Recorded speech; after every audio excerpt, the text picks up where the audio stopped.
she arranged for him to fail in front of the entire class. Yet when he solved a problem that even graduate students found challenging, everyone in the room began to see her in an entirely new light. The vast lecture hall at the University of Michigan hummed with the low, continuous chatter of students settling into their seats, flipping through the well-worn pages of their notebooks and unlocking their laptops. It was, by all accounts, just another Tuesday morning in Professor Linda Cartwright's advanced calculus class, a class notorious not only for its notorious difficulty, but also for the professor's uncompromising, brutal teaching style. Professor Cartwright was a woman who exuded authority the moment she stepped into any room. With her sharp features, silver-rimmed glasses, and an unyielding, no-nonsense gaze, she had the uncanny ability to make even the most confident students shrink in their seats. Her reputation had been meticulously built on precision, discipline, and an unwavering demand for excellence. If a student wished to pass her class, they would have to earn it through sheer hard work. There were no shortcuts, and she offered no sympathy. On that particular day, she was in no mood for any form of nonsense. Striding purposefully to the front of the room, her high-heeled shoes clicked against the tiled floor, and in one swift, deliberate motion, she snapped a piece of chalk between her fingers. The entire room fell into a heavy silence. "All right," she said, brushing a stray blonde lock from her face. "Last lecture, we covered multivariable limits. Today we will push forward with Laplace transforms." With that, she turned to the board and began writing long, intricate equations that sprawled across the surface in a neat, perfect script. As the professor wrote, students scrambled to take notes, some already lost in the maze of symbols, while others merely pretended to understand. Professor Cartwright thrived in this very environment, the struggle, the pressure, and the silent, competitive atmosphere. Deep down, she believed that most students would flounder, and frankly, she preferred it that way. It reinforced her conviction that only the truly gifted belonged in her world. At least, that was what she thought. Somewhere near the middle of the hall sat one student who was not struggling, nor was he panicking. If anything, he appeared disinterested. His name was Daniel Reed, a tall, lean young man who always dressed in a simple hoodie and jeans. Daniel was not the type of student to draw attention. He rarely spoke in class and never made a spectacle of himself. Yet, beneath that quiet demeanor, his mind worked at a pace far beyond that of his peers. Numbers, patterns, and equations seemed to come together for him in a way that was incomprehensible for others. As he glanced at the board, his eyes quickly scanned the equation. There was something off, just a small mistake, a minor error, but an error nonetheless. Daniel hesitated for a moment. He could easily let it go as no one else appeared to notice. But then again, if Professor Cartwright discovered the mistake later, she might circle back and waste valuable time correcting it. Before he could decide, another student raised her hand hesitantly. Professor Cartwright, I think there's an error in the second line," she said softly from the front row. Professor Cartwright turned slowly, arching an eyebrow at the interruption. "An error?" she repeated, as if the very notion was offensive. Scanning the board once more, she then smirked. "There is no error," she declared flatly. The girl's face immediately turned red and she quickly lowered her gaze in embarrassment. Daniel exhaled and shook his head slightly. He despised the way some professors dismissed their students, as if they were too proud ever to make a mistake. Before he could restrain himself any longer, his hand shot upward.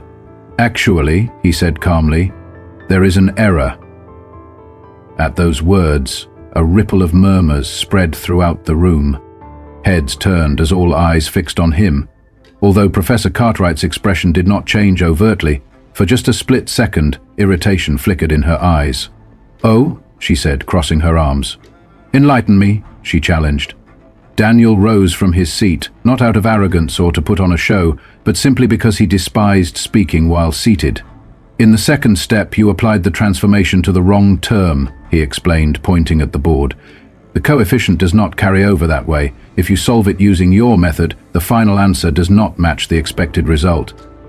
An expectant silence fell over the room, punctuated only by the soft scratch of chalk on the board. Professor Cartwright's jaw tensed as she turned back to the board, scanning her own work. Then, much to everyone's surprise, there it was, the mistake. Her grip on the chalk tightened momentarily, and for a brief second Daniel thought she might simply admit the error and move on. Instead, her lips curled into a tight smile. "Well, Mr. Reed," she said, turning to face him, "since you seem so confident, why don't you come up here and show us the correct way?" A few students chuckled under their breath, and Daniel could almost hear the unspoken message behind her words. She did not want to acknowledge that he was right. Intent on not letting her undermine his clarity, Daniel set down his notebook and walked calmly to the front of the room. Taking the chalk from her hand, he stepped up to the board, feeling the weight of the room's expectations pressing in on him.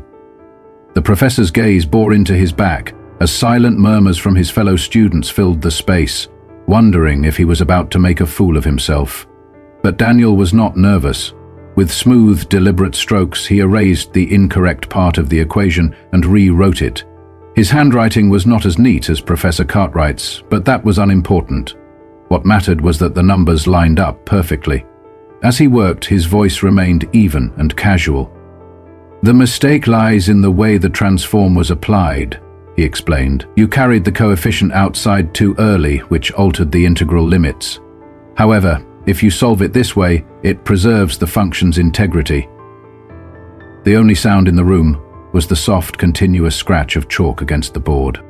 After completing the equation, Daniel set the chalk down and stepped back. He then turned to face Professor Cartwright, whose expression remained rigid, arms crossed and lips pressed together. It was evident she was not accustomed to being corrected, especially not in front of an entire lecture hall. Daniel could see in her eyes that she wanted to dismiss him, to brush off his correction, and perhaps even find a way to twist the situation so that she could maintain her authority. Instead, she took a slow, measured breath and nodded curtly. "Fine, you corrected it. Congratulations." A few students exchanged glances, but that was all. There was no further acknowledgement, no actual praise. Daniel did not need any praise. He simply returned to his seat, fully aware of the many eyes of his classmates upon him. Some filled with admiration, others with irritation, likely from those who believed he was showing off. But Daniel was not showing off. He simply despised errors, especially those that could have been avoided. Professor Cartwright turned back to the board and wiped away Daniel's work. "Let's move on," she said briskly. "Since Mr. Reed is so eager to contribute, I assume he won't mind another challenge." Daniel blinked in confusion for a moment, but before he could speak, Professor Cartwright was already writing again. This time she filled half the board with a much longer equation, replete with integrals, limits, and a particularly tricky differential component. With a final flourish, she finished writing the last symbol and then turned to face him. "Since you have such a keen eye," she said coolly, "solve this." A few students shifted in their seats as Daniel stared at the new equation. Instantly he understood what she was doing. She was trying to make an example out of him. This was not a normal question for an undergraduate course. The complexity of the problem made it abundantly clear that she did not expect him to solve it correctly. It was as if she intended for him to hesitate, to stumble over the steps, or even to start the problem and then falter midway, so that she could later step in and remind the class why she was the ultimate authority in the room. Daniel exhaled slowly through his nose. "Fine," he said, rising once again and returning to the board. A few students chuckled softly under their breath, clearly anticipating that he would struggle. Professor Cartwright smirked, stepping back and folding her arms. "Take your time," she said, almost tauntingly. Yet Daniel did not need any extra time. Picking up the chalk, he began to write without hesitation or second-guessing. Every symbol flowed from his mind to his hand as if by instinct, and he did not even pause to think. His brain was already several steps ahead, visualizing the entire solution long before his fingers had completed the previous line.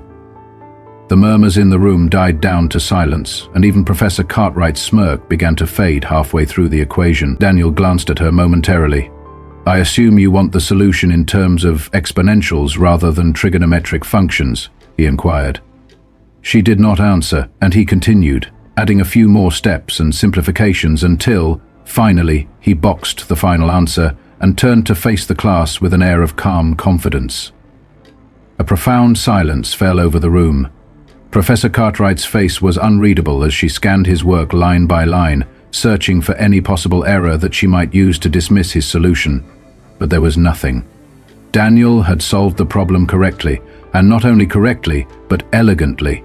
The solution was clean and efficient. A few students began whispering, and others leaned forward, clearly realizing what had just occurred. Daniel crossed his arms, not smiling or gloating, but simply waiting. Finally, Professor Cartwright broke the silence, her voice noticeably tighter than before. "Lucky guess," she said with a tone that suggested even a few students found it amusing, though not at Daniel's expense. He tilted his head slightly. "It wasn't a guess," he replied matter-of-factly. "I simply calculated it mentally." At that, a few murmurs rippled through the room, but the professor remained silent, her expression one of reluctant acceptance. She took a slow breath, then said, "Sit down, Mr. Reed." With no further argument, Daniel returned to his seat. He could feel the shift in the room as people began to regard him in a new light, some with admiration, some with resentment, and for Professor Cartwright, with something else entirely. Yet she was far from finished. The energy in the room had undeniably changed, and it was clear that no one was looking at Professor Cartwright in the same way they had at the beginning of the class. Daniel had not intended to embarrass her, that had never been his goal. Instead, he had simply let the truth of the numbers speak for themselves. As she turned back to the board, her hand gripping the chalk with increased force, her voice lost some of its usual authority. Suddenly, without warning, she stopped mid-sentence, turned to face the entire class, and her gaze finally landed on him. "If you're so confident, Mr. Reed," she said, forcing a smile that did little to hide her irritation, "how about we raise the stakes?" A few students chuckled, while others leaned forward in anticipation, sensing that something significant was about to happen. Daniel did not react immediately. "What do you mean?" he asked softly. Professor Cartwright walked over to her desk and pulled out a thick textbook. Flipping through the pages with deliberate care, she eventually stopped at a section far beyond the material they had covered in class.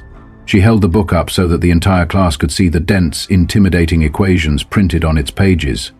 "This," she said, tapping a particularly formidable problem, "is taken from an advanced graduate-level course.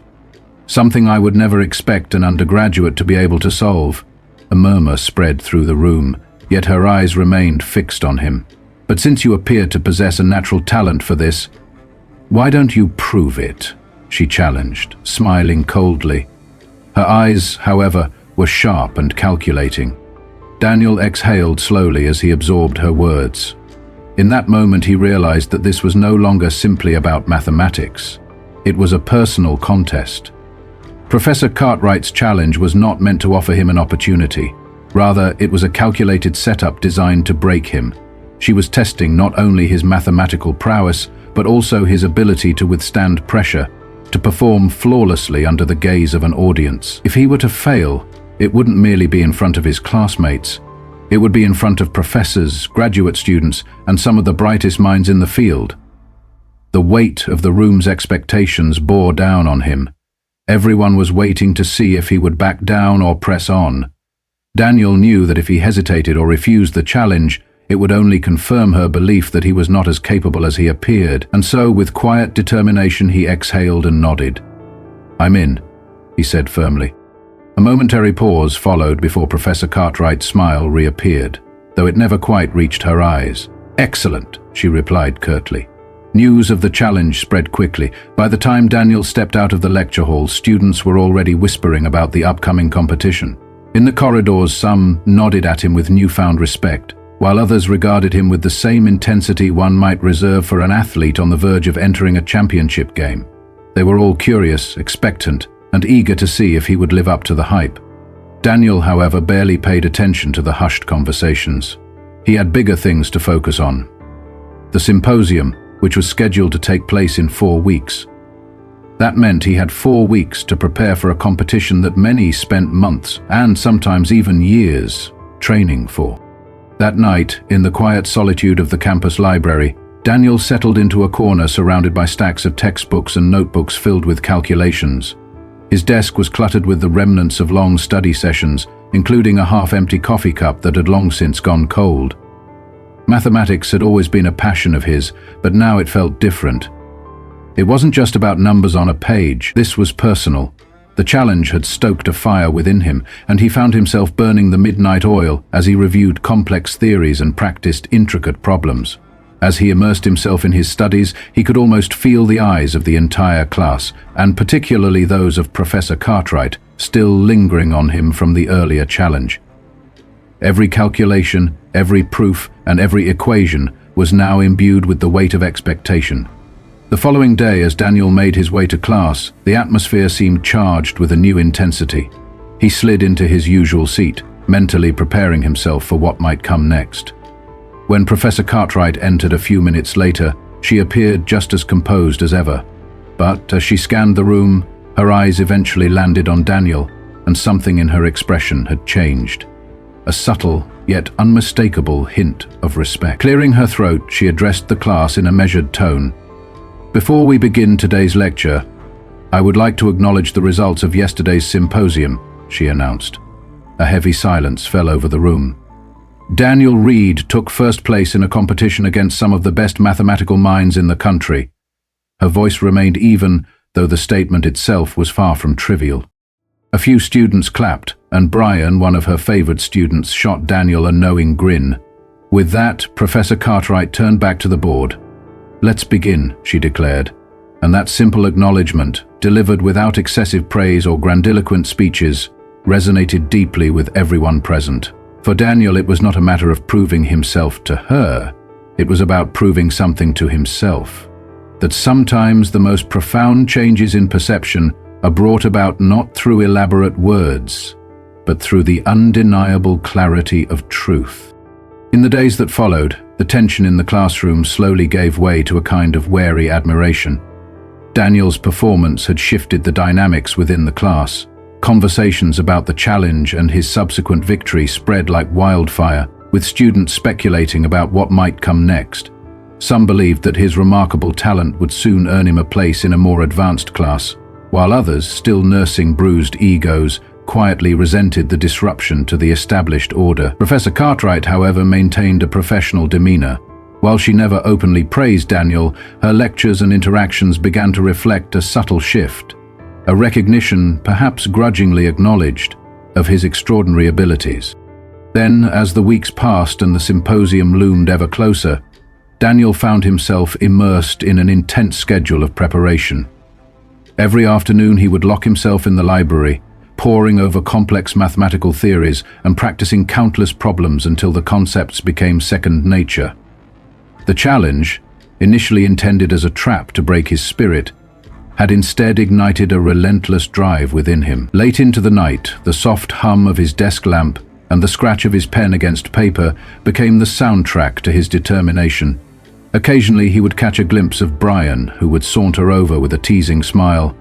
"Dude, you're already ahead of half the competitors in these things," Brian would say, his tone half joking, half sincere. Daniel would simply nod, silently acknowledging the truth in those words. Yet deep down a nagging thought persisted. Why had Professor Cartwright chosen him for this challenge? Was it purely because she wanted to humiliate him? Or was there some other, more complex calculation behind her decision? Despite his inner questions, Daniel remained resolute. Every time he recited a set of equations or reviewed a complex proof, he reaffirmed his commitment to defy the expectations placed upon him. In his mind, this was not just a battle of numbers. It was a struggle to redefine himself on his own terms. He was determined to show that talent, when nurtured with discipline and passion, could triumph even over the most daunting challenges. And so, with unwavering focus, he prepared for the day when he would once again have to demonstrate his abilities before an audience of esteemed judges and skeptical onlookers. That day eventually arrived. 4 weeks later, Daniel found himself standing in a large auditorium-style lecture hall at the University of Pennsylvania, his heart pounding in his chest as he stared at a panel of judges and the long digital timer displayed above the stage.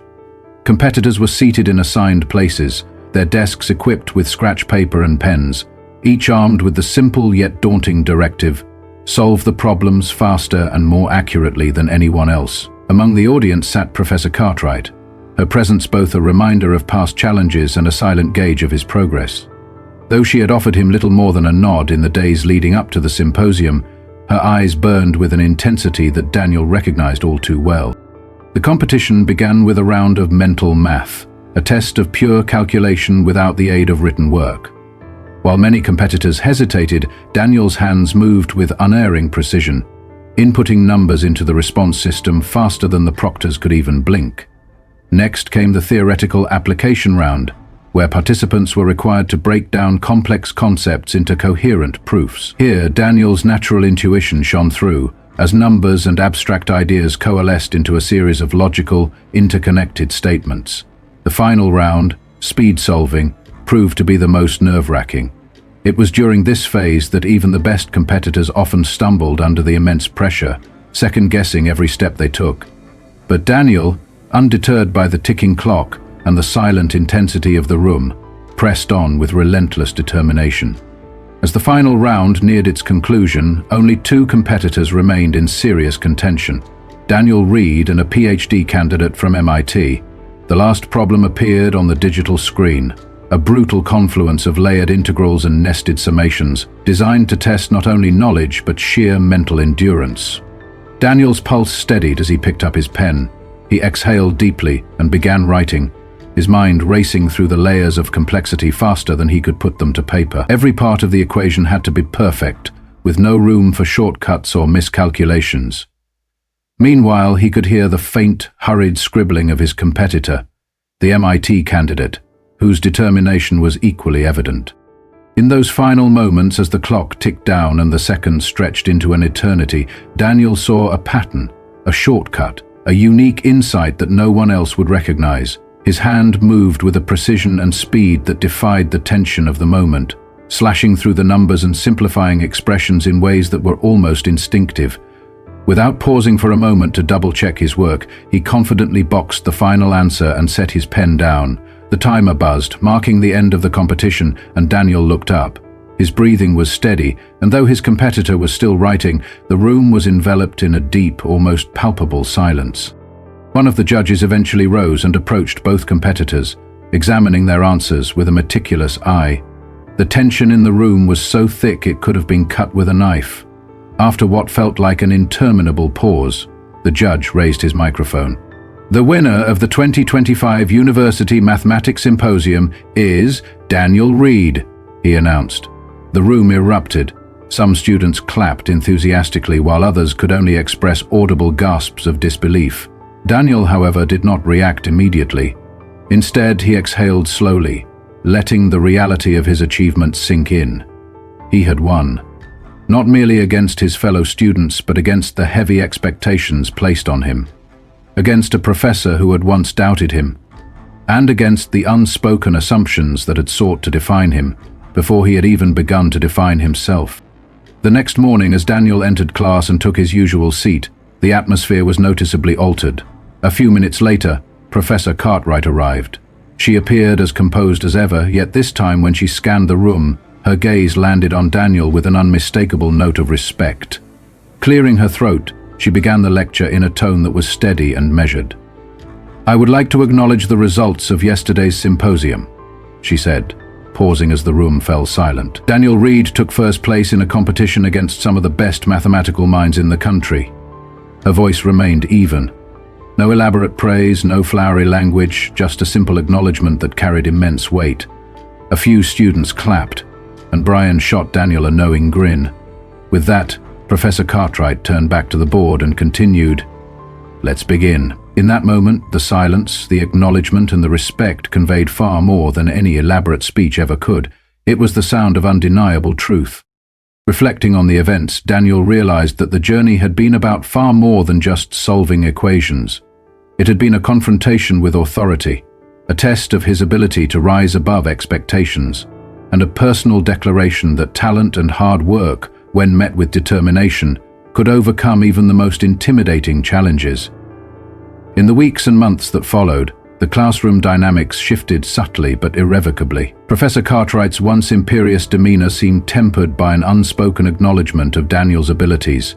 While she continued to demand precision and discipline, there was now an undercurrent of mutual respect that neither she nor her students could ignore. As the semester progressed, Daniel continued to excel not just in mathematics but in every challenge he encountered. The memory of that pivotal moment, the day he had corrected a mistake in a rigorous advanced calculus class, and the subsequent challenge that had culminated in his victory at the symposium remained etched in his mind. It served as a reminder that sometimes the most significant victories are those won by staying true to oneself, by letting one's passion and talent shine through even under the weight of expectation and doubt. In subsequent classes, when complex problems were introduced, whispers of admiration often followed Daniel's every contribution. Fellow students who had once doubted him now looked to him for guidance, and even those who had resented him began to appreciate the quiet strength he exhibited in the face of adversity. Professor Cartwright herself, while never overtly praising him, began to incorporate more nuanced challenges in her lectures. Challenges that acknowledged the breadth of talent in her classroom while still maintaining the rigorous standards she was known for. Over time, the initial spark of rivalry between teacher and student transformed into a more balanced dynamic. Daniel, with his calm demeanor and unwavering focus, became a symbol of what could be achieved when intellect was coupled with perseverance. And Professor Cartwright, for all her sternness and relentless pursuit of perfection, was forced to confront the fact that sometimes even the most meticulously planned lessons could yield unexpected results. The classroom had become a place where not only the brilliance of mathematics was celebrated, but where the human spirit, the courage to stand up, to speak out, and to challenge the status quo, found its own form of expression. As the academic year unfolded, the story of that fateful Tuesday continued to circulate among students and faculty alike, a living reminder of the day when numbers, logic, and determination converged to transform perceptions.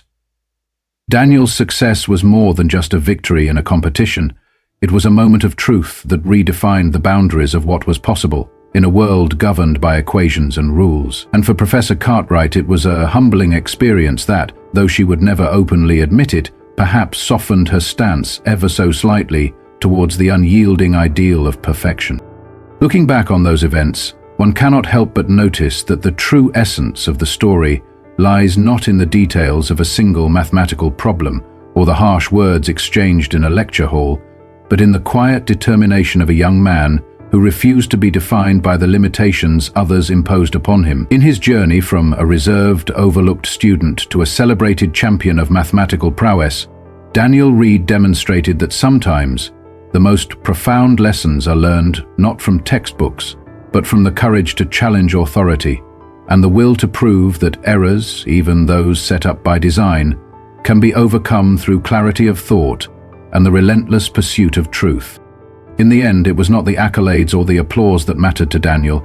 It was the silent acknowledgement that, in that moment of truth, he had chosen to trust his own abilities over the rigid expectations of those around him. And in doing so, he had not only reshaped the way his peers viewed him, but had also forced an esteemed professor to confront the undeniable fact that sometimes the best way to change people's minds is not with elaborate words, but with the clear, indisputable language of mathematics.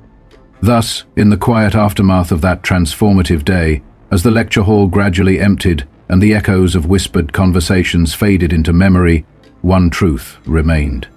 Every challenge, every mistake, and every moment of doubt was but a stepping stone towards something greater, a testament to the enduring power of perseverance, intellect, and the courage to stand alone in the face of overwhelming expectation.